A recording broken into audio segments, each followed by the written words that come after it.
as you observe this important time. So while folks are getting settled in, you're joining, getting comfortable where you are, joining on your audio so you can hear us, joining on the live stream. Please introduce yourself in the chat. Say where you're joining us from. Mads, one of our national field team members, is also going to drop a link for our text banks. So you can all sign up while you're getting settled before we get started. As you know, we're reaching out to 5 million low-income, low-propensity voters this election season. So while you're settling in, it's a perfect time to sign up for text banks that we have going on every single day. When we launched our final push to the polls on September 19th, and up till now, we've almost past 2 million people texted. That means that millions of poor and low income and low wage workers are mobilizing to the polls. And that's why we're meeting tonight. We're just 10 days away from our national call to action, where we're going to be marching all across the country, bringing our demands to Main Street. So before I turn it over to the co-chairs to talk about this day of action, I'm going to share a video with you all.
Now I'm going to pass it over to the co-chairs of the Poor People's Campaign, a national call for moral revival.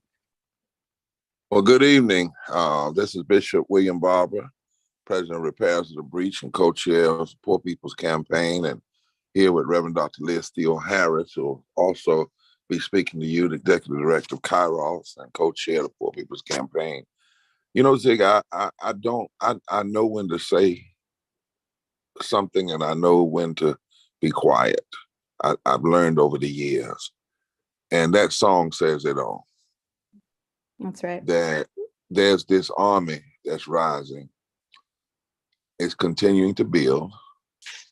The Bible tells us in the 37th chapter of Ezekiel that when the bones that were dried and hurt and had been rejected rose up, they became like two sticks, one justice, one love, and they became the hope of the nation. And you saw on that video images from everywhere. I mean, there's nowhere you can go now that somebody doesn't stand up and say forward together, not one step back. I was on the plane the other day and got on the plane and some folk hollered from the back, forward together. I was somewhere else, and the lady ran up and she was crying and said, I'm so glad to be a part of this moral movement. And so all I want to say tonight is that in every movement, you have to have a protest strategy. You have to have a preaching or speaking and truth-telling strategy. You have to have a legal strategy. You have to have a litigation strategy. And you have to have a voting strategy. And they have to be more than strategies. They have to be nonviolent ways of life. And when you do that, history tells us that you will have breakthroughs and successes. Sometimes you'll have great struggles, but ultimately, the people will never be defeated, ultimately. And so in this season, we've decided that we've got other things to do. There's going to be litigation and legislation, and we'll probably end up having to have an even larger gathering on Washington 2024 to say to America, there's some things you just going to have to do now. But right now, our goal is to make this country feel the enormous power of 87 million poor and low wealth voters that are eligible in this country who are poor and low wealth. Some 50 million voted in the last election, but that left 27 million who did not. And our part in that is to target these 5 million across the country, but specifically in 15 states, because those 15 states, how they go will hurt the other 45 states, the other 35 states. And so every state is important, but we have to have a target. And on the 15th, and correct me if I'm wrong, Sig and Kate, we are asking every state coordinating committee that can and will to mobilize 100 people. Now, you may do more, but 100 people as a part of this army to get permits so that at 12 o'clock in your area, those that 100, you can march straight down Main Street in your capital city or the city that you're in, which is best for your state, marching about 10 feet apart with placards that tell people what's really on the ballot. Not just democracy is on the ballot, but what really is on the ballot. Because if democracy is on the ballot, it must mean living wages have to be on the ballot, because without living wages, you really don't have a just democracy. Without voting rights, you don't have a just democracy. Without women's rights, you don't have a just democracy. Without indigenous people's rights and immigrant justice and healthcare, you really don't have a democracy, a healthy democracy. You end up having an impoverished democracy. And we need to be able to show, once again, we did it in 2018, Liz. We showed that for 6 weeks we could operate simultaneously. In fact, that's when we broke through with the 140 million, because until we did that 6 weeks of simultaneous action, most people were still saying there were only 39 million poor and low wealth people in this country. But after we did 6 weeks of action, the narrative began to shift. We did it again. I can't remember all the times, but we need to do this to drive the media. We've got to use the media to help get the message out, because even if we can text back and call, but we cannot reach as many stories as a news story can reach. And we need the news and the TV and the papers in every state that can to report that day that the Army of Love and Justice, the Poor People's Campaign, poor and low wealth people, and religious advocates and allies took the main street and said to America, and particularly the poor and low wealth people and their allies, if we ever needed to vote for democracy and justice, we sure do need to vote now. We don't need 1,000, 100 people 10 feet apart. Now you'll get more, but that's the baseline. 100 people 10 feet apart. You can get 100 people out of one church, 100 people out of whatever, but a diverse group, 100 people with the 3 tri-chairs in front, your religious chair, your advocacy chair, your person who is low wealth impacted person, the 3 of them lined up in the front across, holding a banner about if we ever need to vote, we sure do need to vote now. And then the other 97 people lined up one by one, not bunched up, but one by one, 10 feet apart, stretched out, not on the sidewalk, straight down Main Street. Everybody holding a placard or wearing a body placard with the messaging and doing it simultaneously. That's a major story. And that will get major messaging out and will do even more to say the poor and low wealth people who are saying all this country, but nobody ever calls our name. Well, our mantra is make them hear you. Make them hear you. Because there's not a state in this country where if 15 to 25% of poor and low wealth people who have not voted and their allies were to vote, that they could not change the outcome or determine who gets elected in every office from the Senate to the House. It may not happen this time all the way, but it very may happen. But we must make our power felt and let people know that the army is not getting any weaker, but it's rising. And so tonight, after Reverend Dr. Liz has her remarks and framing, our national organizing team will give out the guidelines and answer questions. And we wanted to have this call tonight for this big, massive day. When is it, Zig? Saturday, October 15th. October 15th. We're doing it on Saturday. That's the other way to guarantee the news, because and right in the middle of the day. And for those that may be in other religious traditions, we're gonna work out something for that. Some persons have even said that they there's some ways they can still act, and we don't have any problem if some folks act on that Friday. It might be that certain religious traditions do something on one day. Nothing wrong with 2 days, but on that one day we want to be simultaneously active. I'm going to ask you all the permission tonight to step off. I have to preach a eulogy tomorrow of another dear friend. I buried 3 movement leaders in the last 2 weeks who are all avid allies and close comrades. But this too is a part of what it means to be family. This too is a part of what it means to love one another. And so one of our dear PPC members in North Carolina, member of the coordinating committee, Ms. Daphne Holmes, who's been a longtime leader in the state, succumbed to brain cancer a few days ago. And on tomorrow, we will lay her to rest.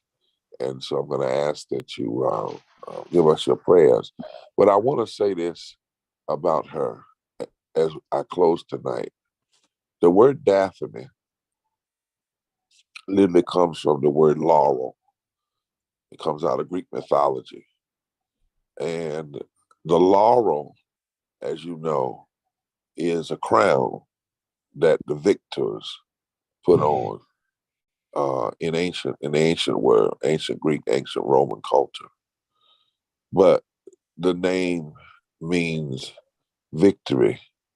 And the name also means, when you look it up, is someone who helps others achieve victory.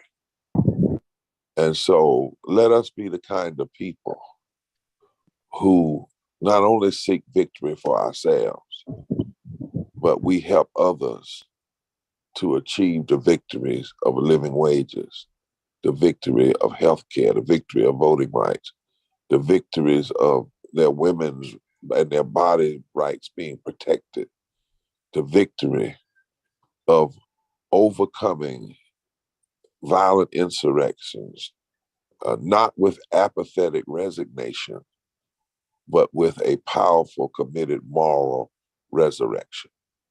God bless you all. Love you more than you know. And we look forward to us acting simultaneously in a way America has not seen on October 15th, saying if we ever needed to vote for democracy and justice, we sure do need to vote now. Love you all. Take care. Thank you, Bishop. Reverend Liz, I'd love to pass it over to you to talk to almost 500 folks we have here in the Zoom and more joining us online. Indeed, indeed. And it is a powerful uprising of this army, this nonviolent army, gathering here this evening and in states across the country. So many prayers out to Bishop Barber and to the movement family in North Carolina. So many prayers out to our siblings in Florida who are still feeling it and still reeling from the devastation and loss. And our Poor People's Campaign leaders there who have been, both getting attention to the issues and making sure to connect people up and insist that we should still be able to vote in this election, especially as these kind of crises and storms rage on, and so many prayers and love to everyone in these not easy days. So I was reflecting a little bit on both what Bishop Barber was just saying and obviously the powerful video that we opened this call with, and with this amazing movement song of Break Every Chain. And it was making me think about the words. And most of you all who know me know many of the different words of Reverend Dr. Martin Luther King Jr. are important and special, but especially when he called for a Poor People's Campaign in December of 1967. He said, "The poor and dispossessed of this nation live in a cruelly unjust society. If they can be helped to take action together, they will do so with a freedom and a power that will be a new and unsettling force in our complacent national life." And then he continues, it says, we will be recruiting thousands of poor people to come to Washington and to practice nonviolent skills. This intergenerational, multiracial, nonviolent army of the poor will break through, right? And so just thinking about this amazing action that folks are coming together and organizing on October 15th in the midst of these 50 days that we've been reaching out and touching millions of voters after we pulled off one of the largest historic gatherings of poor and low-income people there on Pennsylvania Avenue in Washington, D.C. for this mass Poor People and Low-Wage Workers Assembly and Moral March on Washington and to the polls. as Bishop Barber was reminding us, we launched this powerful campaign with the largest and most expansive wave of nonviolent civil disobedience in the 21st century, and have continued to build power and to shake up this complacent national life since. So my words this evening do not need to take much time, but are all about the power of this nonviolent army coming together and breaking through and shaking things up and calling out to those in power, but then also calling out to all of our siblings in states across the country that we are a new and unsettling force, and we're powerful, and we're a new and unsettling force, and we're here.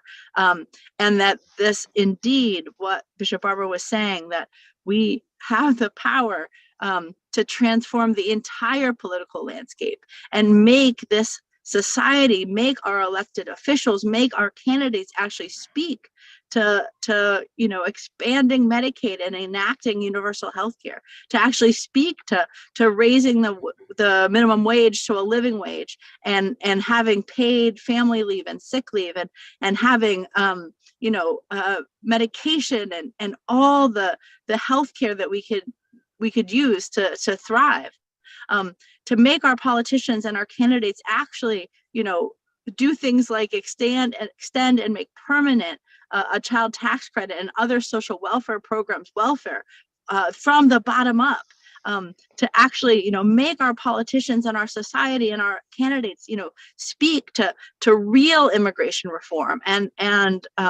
to end this mistreatment of our Indigenous and Native siblings, to have our society, actually reach out and enact all of the demands that this campaign has put together, that's based on the needs and the necessities and the priorities of the 140 million people who are poor and one emergency away from absolute economic ruin. And we know that we are making a difference, and we know that our votes are powerful, because what we've seen over the past election has been, this rolling coup to try to take away the already impoverished democracy and voting rights that we had. And so we will continue to fight to actually expand and protect our voting rights, as we at the same time fight to build up this nonviolent army of the poor, to be able to, to win it all and win it now. And so really looking forward to being on the streets with you on October 15th, and looking forward to also then being able to share amongst ourselves and amongst our states about this powerful uprising. And as Sig started us off with, please sign up to join these text banks. Please sign up to be doing canvassing. Please get involved and continue to pull in other people, because we are making a difference. We are touching people, and we are going to transform the society from the bottom up. So really excited to hear more of the details, more of the way that we're going to actually be organized on the 15th. And I'm going to throw it back to you, Sig, and to others. Thanks, Reverend Liz, for those powerful remarks. And yes, please, I'm going to ask Mads, please drop that link in the chat again, how folks can get involved as soon as tomorrow. Text banking folks. So great. Such a great team that we have. Hundreds and hundreds of people every week reaching out to their neighbors to make sure that they have a plan to vote. They know where and how they can register, and also making sure that their family, their friends, their congregation members, the person at the deli, everybody knows how and where to vote and what's at stake and what's on the ballot. So on October 15th, like we've been talking about all across the nation, we're bringing our demands to Main Street. We're going to organize a march in every single state that's able to, with at least 100 people. And like Bishop said, at 12 p.m. your time, to uplift the issues of poor and low wealth people and low wage workers. We are going to center our campaign demands in this midterm election and mobilize poor and low income people and low wage workers to the polls. Like Bishop said, it's not just, democracy and justice that are on the ballot. Those are real, tangible things when we say that our demands are our votes. We're saying, voting rights are on the ballot, living wages are on the ballot, reproductive justice is on the ballot, healthcare is on the ballot, and our climate is on the ballot. So that's how we're going to make them hear us on October 15th, by getting into the street, bringing our issues onto Main Street. And now we are going to hear from some folks all across the country who are doing just that. We're going to hear how they're organizing and mobilizing for October 15th, and what they're doing in their community to get out the vote.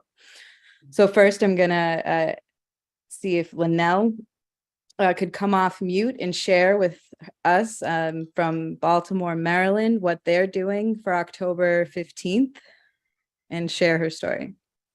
Yes.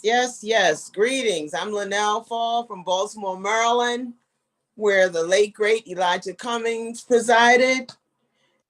And we're working really, really hard.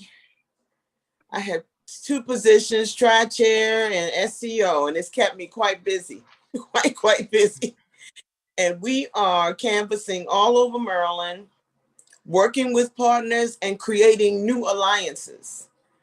We were planning to have our march in Baltimore, Maryland, but because there was a marathon and all of the streets heading towards our city hall are going to be blocked. We can't go to the Capitol because there's another event going on, a boat event. You can't go to the Capitol either. So we decided to go to Westminster. And it's very interesting because in our planning, it's all coming together. We're planning, each team member is planning to bring at least 10 or more members and friends and creative individuals to come to the march. And the march will be at City Hall on the lawn. We will be gathering there. We will have drummers. We will have our musicology. We will have our leaders, regional, our policy committee, because we have a policy in Maryland where we are asking everyone to sign this End of Poverty in Maryland bill, which is very exciting. It's gathering a lot of momentum. It's gathering a lot of momentum, and we are really fighting to have this to be passed. We have several ballots that we are pushing.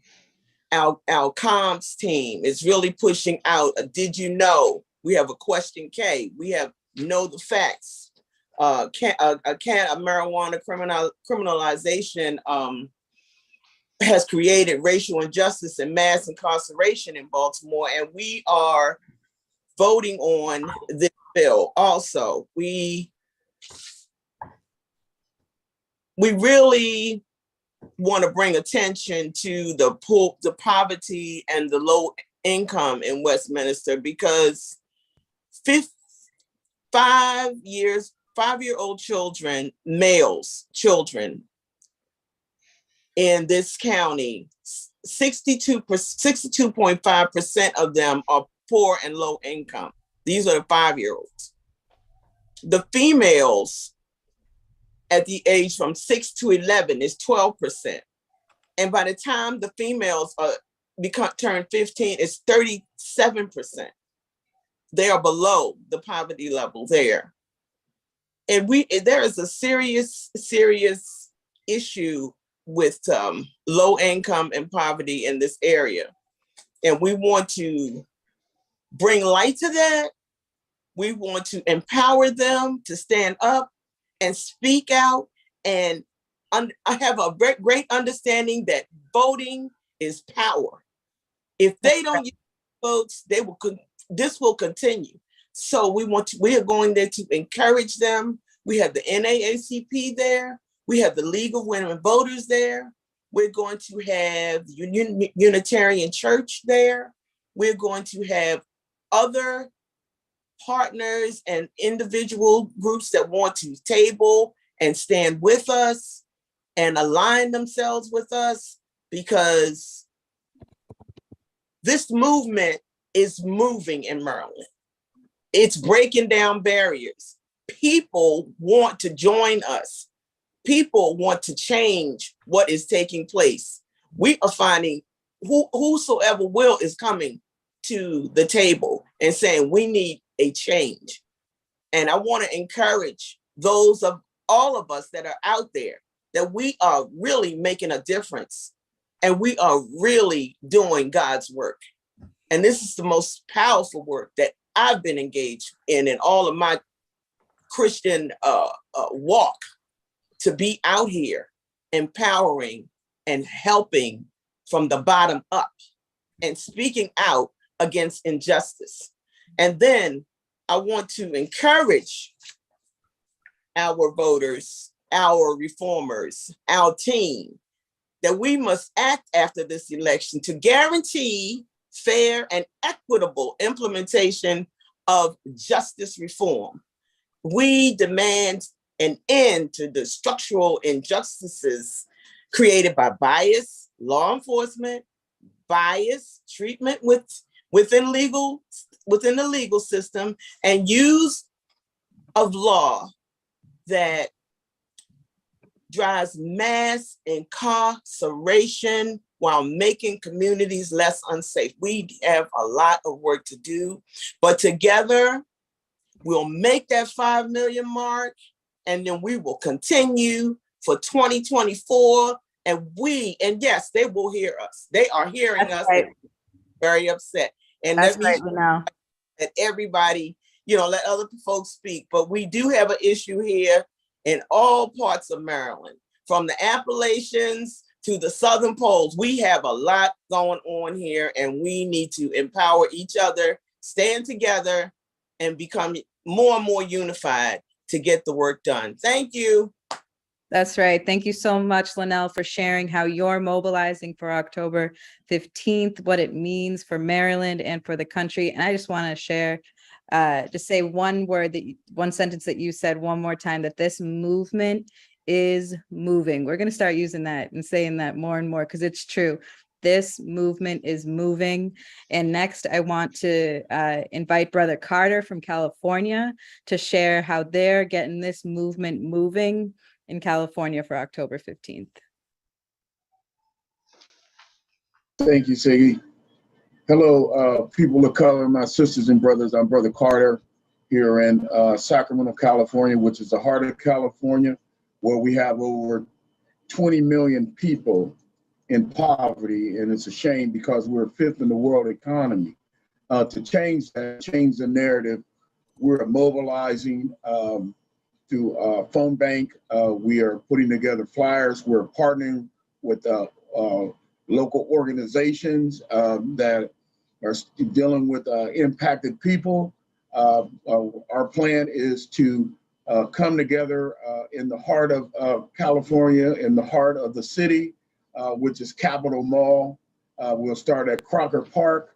We'll march up the Capitol Plaza, and on our way to our state capitol to draw attention so that folks will know that we're marching on the business economic street of the whole entire capital of California. That's what Capitol Mall is, and that leads to the Capitol, where legislation is being done. So to have the signs out and have everybody with signs, and to make sure that they're talking about economics and why they're in poverty is very important. We have to see today that our backs are against the wall. You know what I'm saying? We represent the democracy that is needed today, that they're trying to take away, because that democracy represents every woman, man, and child of different sizes, shapes, and colors.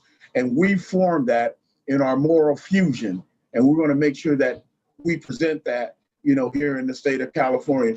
It's not just here, but it's everywhere. Let it be known that it's a small drip that makes a big puddle in anything that you do. And through that puddle, you can create a river. And that, when I'm talking about, that's a flow of people, that are energized motivated, and ready to go to work. And that's what we have to be.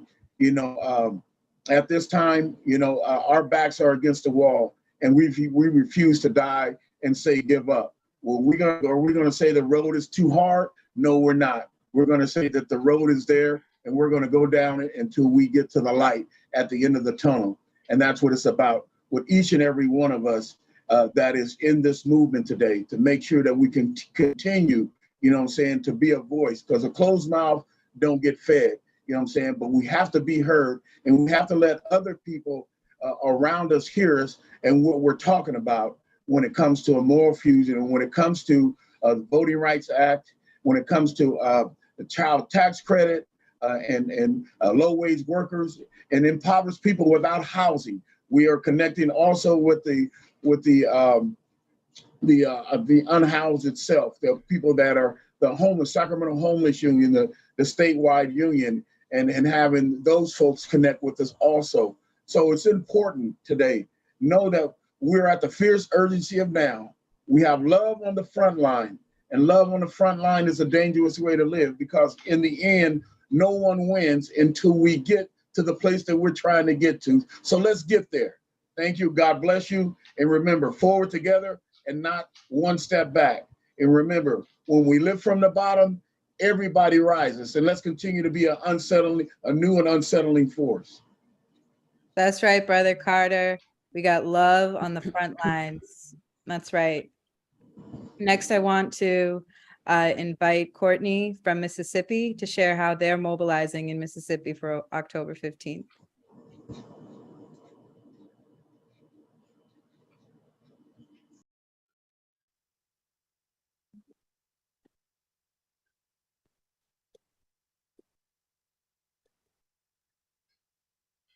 Courtney, you're on mute.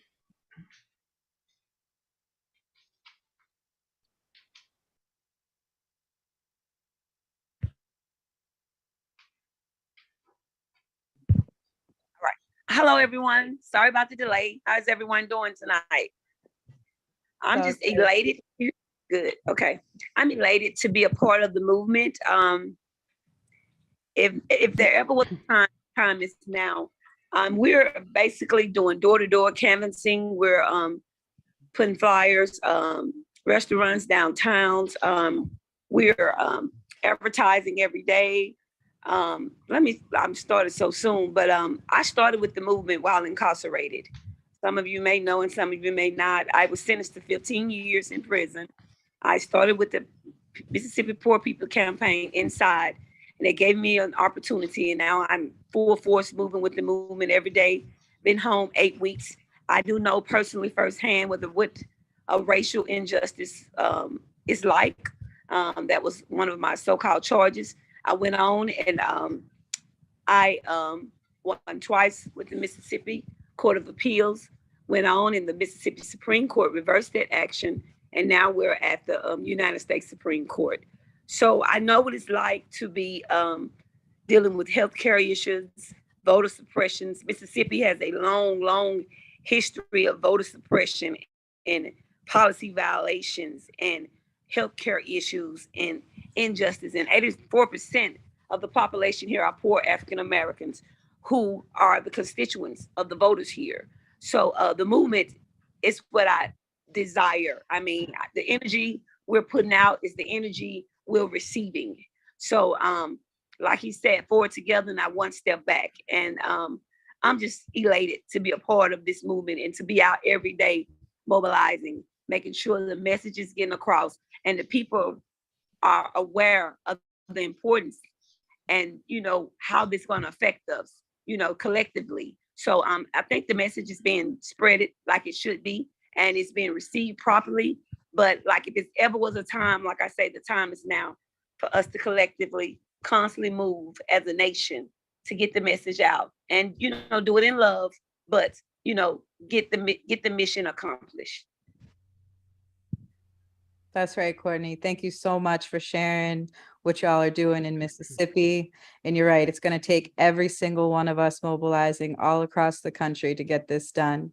And we're going to hear from Pam, who's going to talk about what they're doing in West Virginia for October 15th?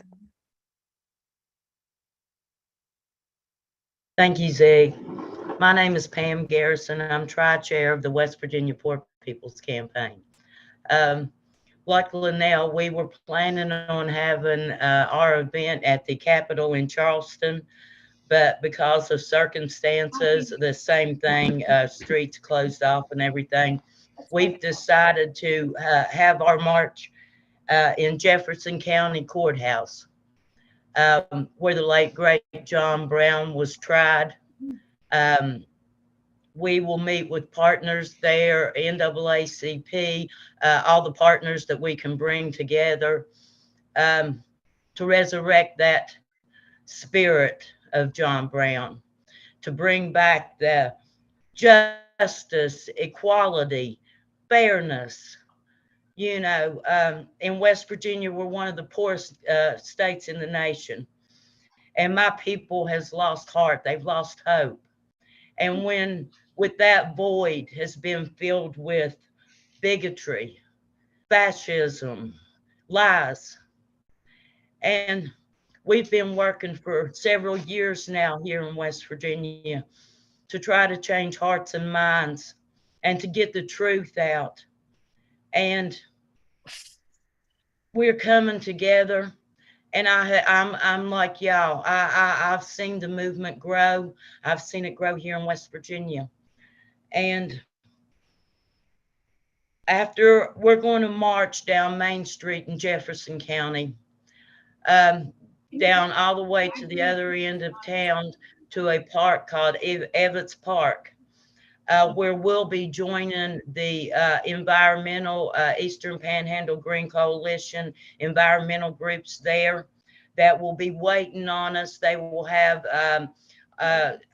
things set up for like a community fair and stuff where we can fellowship, we can continue registering and educating people, and hopefully change hearts and minds here in West Virginia. So thank everybody for all your hard work that you're doing. And thank you for having me. Thank you so much, Pam. You're right. All of our hearts and minds are together in this fight, in this movement, in this moment to mobilize and organize, not just ourselves, not just our communities, but bringing more and more people in. We owe that to this country. We owe that to our states. So thank you for sharing that. We are just about done for the evening, but we're going to take just a couple questions about October 15th. So field team, please help me identify some folks who have their hands raised. I think we'll have time for about 3 questions before we have to close out for the night.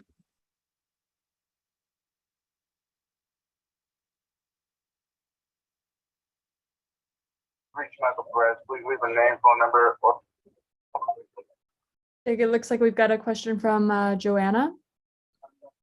Great, Joanna. We have a question about October 15th.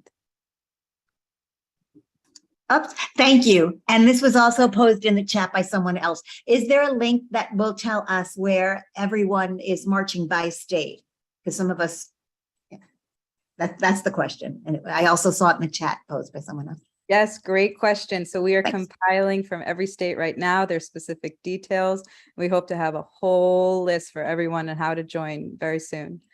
Thanks so much. And thank you all for this evening. Thank you. Oh, let me get my hand down.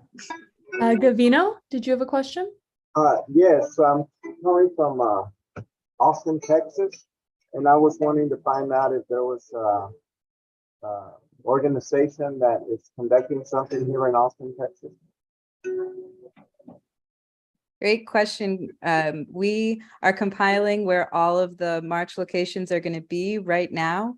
And we know Texas is definitely planning something. So we're going to make sure that everyone here has the ability to see that as soon as the same way that you learned about this call tonight, you'll receive that information with the list of where and when actions are.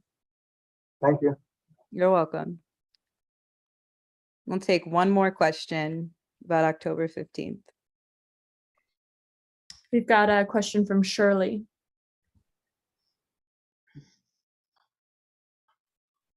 Shirley, you're on mute.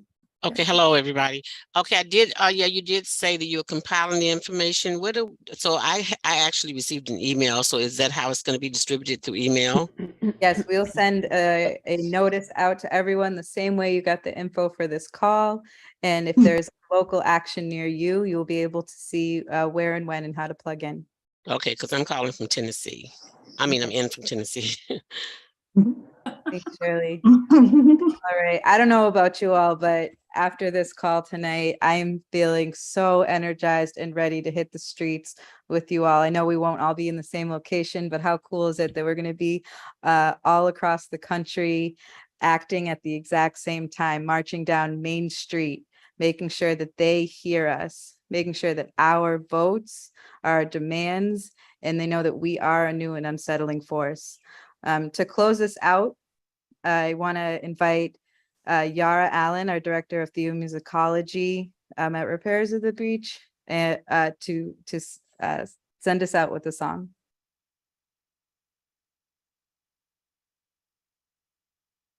Good evening, everybody. I came in just a little bit late, but I'm telling you, I came just in time to hear that everybody's fired up and ready to go. I'm sitting here in my home tonight, blessed to be with 4 generations, my 94-year-old mother, myself, I'm not gonna give my age, my 32-year-old daughter, and my 6-year-old grandson.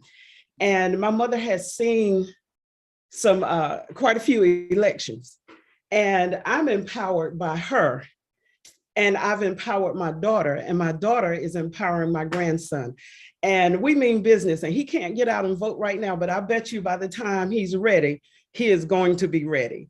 So what we've been doing is we've been opening and closing with this song, and we want to sing it. You've heard it over and over again, but we sing it because we want it to permeate the air.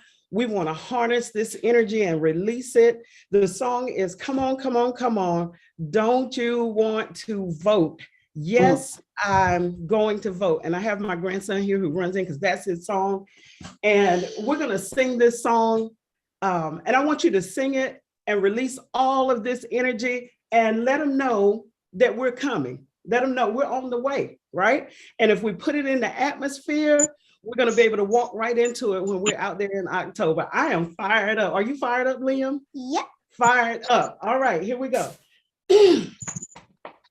Come on, come on, come on. Don't you want to vote? Come on, come on, come on. Don't you want to vote? Come on, come on, come on.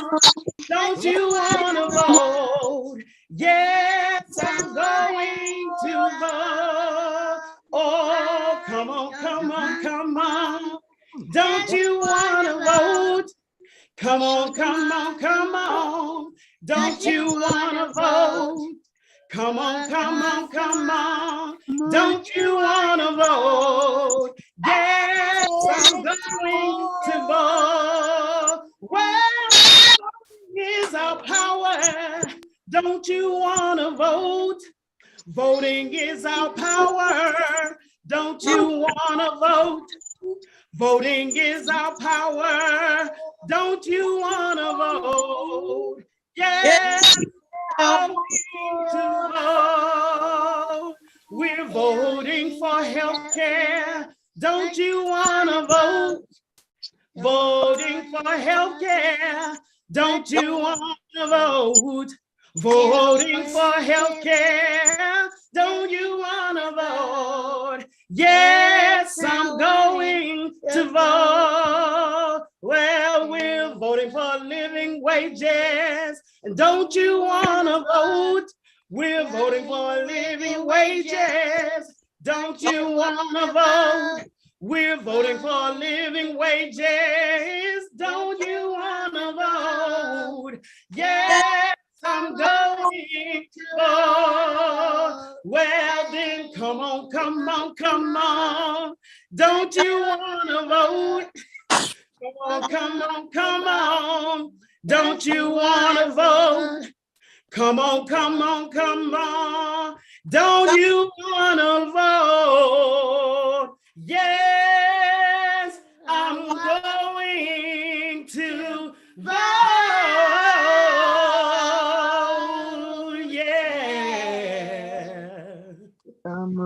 Thank you, Yara, Liam. That was a beautiful duet. Thank you so much, everyone, for joining us tonight for this very important call for the Poor People's Campaign, a national call for moral revival. And before we head out, gonna end like we end all things. Forward together.